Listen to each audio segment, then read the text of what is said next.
The overall goal of this procedure is to evaluate chemical deterrents for honeybees. This method can help answer key questions in the field of entomology, such as what chemicals manipulate honeybee behavior away from a food source. The main advantage of this protocol is that it provides a simple approach to screen chemical deterrents for honeybees in a relatively quick and easy manner.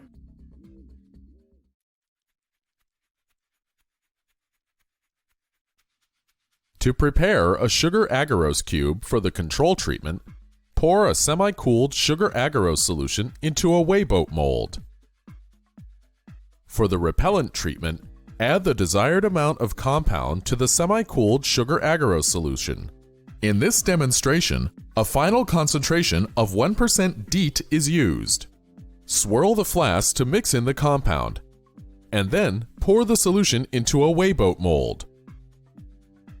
After cooling the sugar agarose cubes, remove the solidified cubes from the weighboat molds and place them into a plastic container with a moistened paper towel. Place the containers into a refrigerator for storage.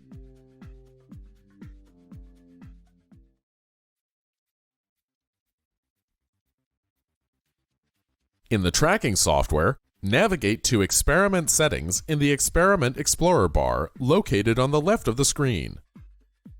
Make sure that the correct camera is selected and that the video recording is centered on the Petri dish arenas.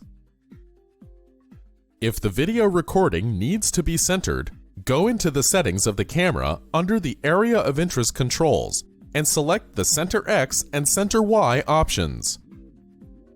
Under Experiment Settings, change the number of arenas to 16.